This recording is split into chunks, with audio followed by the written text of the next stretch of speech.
Let's talk about aggregations, minimum, maximum, and everything in between. So often when you're faced with a large amount of data, a first step is to compute summary statistics for the data in question. Perhaps the most common summary statistics are the mean and standard deviations, which allow you to summarize the typical values in the dataset.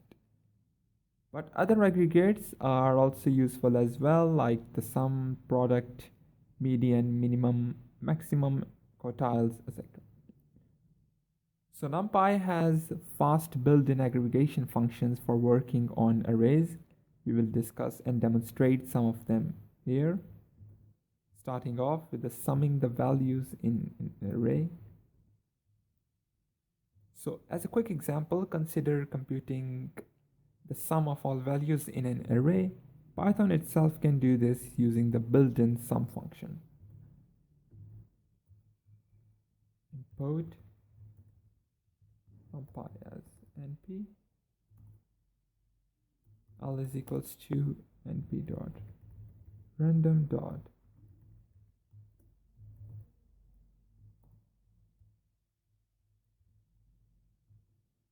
which results in 50.46175, and it could be random for every other person. So however, because it executes the operation in compiled code, NumPy's version of the operation is computed much more quickly.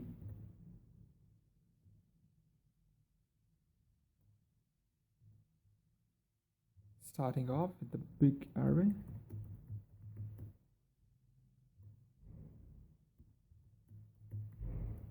Big array is equals to np dot random dot rand 1,000,000, sorry, time it sum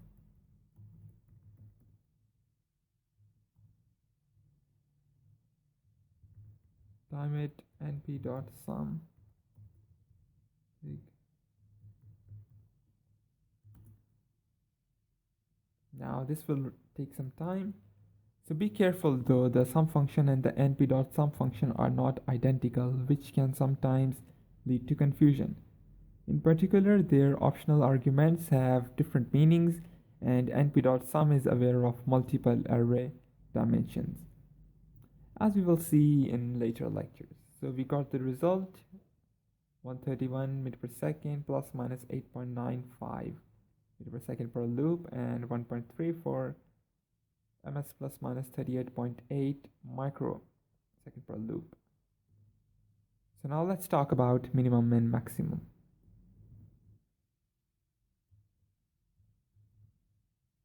So similarly, Python has built-in minimum and maximum functions, min and max respectively, used to find the minimum value and maximum value of any given array.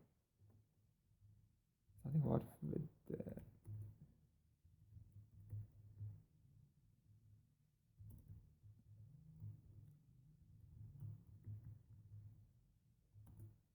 this gives the number this one. So NumPy's corresponding functions have similar syntax and again operate much more quickly. For example, np dot min big array np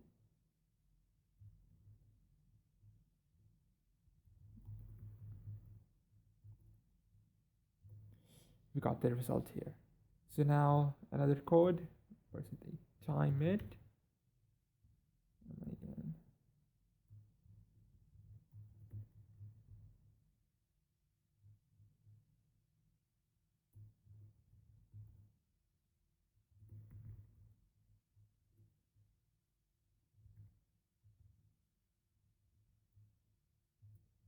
time it np dot min.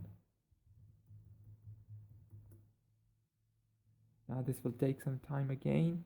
So for minimum, maximum, and sum, and several other NumPy aggregates, we got the result.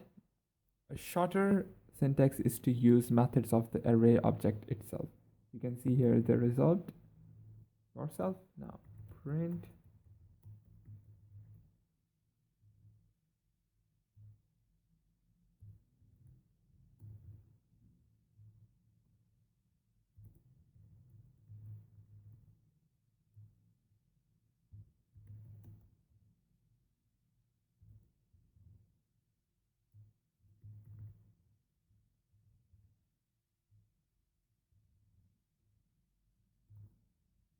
This results in this number. So whenever possible, make sure that you're using the NumPy version of these aggregates when operating on NumPy arrays. So now we will discuss multidimensional aggregates. One common type of aggregation operation is an aggregate along a row or column. Say you have some data stored in a two-dimensional array like this. M is equals to np.random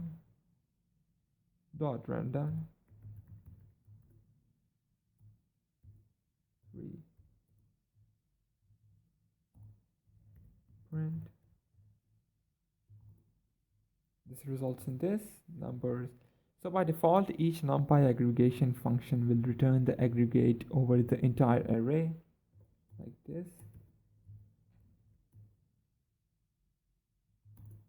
This results in this number. So aggregation functions take an additional argument specifying the axis along which the aggregate is computed.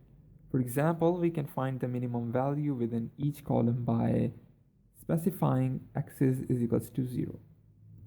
So now m dot min equals to 0. This results in this. So the function returned 4 values corresponding to 4 columns of numbers. Similarly, we can find the maximum value within each row. As here stated here, mx bracket axis. You can see here. So the way the axis is specified here can be confusing to users coming from other languages. The axis keyword specifies the dimension of the array that will be collapsed rather than the dimension will be returned.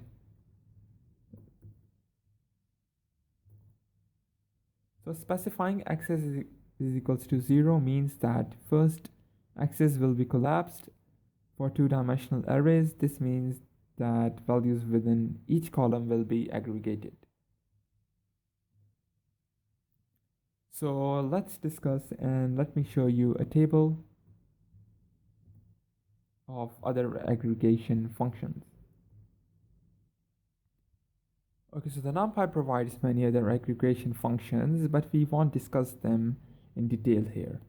Additionally, most aggregates have a non-safe counterpart that computes the result while ignoring missing values, which are marked by special IEEE floating point NaN value. Some of these NaN functions, let me write, NaN safe functions, were not added until NumPy 1.8. So they will not be available in older NumPy versions. So now let me show you a table that provides a list of useful aggregation functions available in NumPy. You can see here, we will see these aggregates often throughout the rest of the course.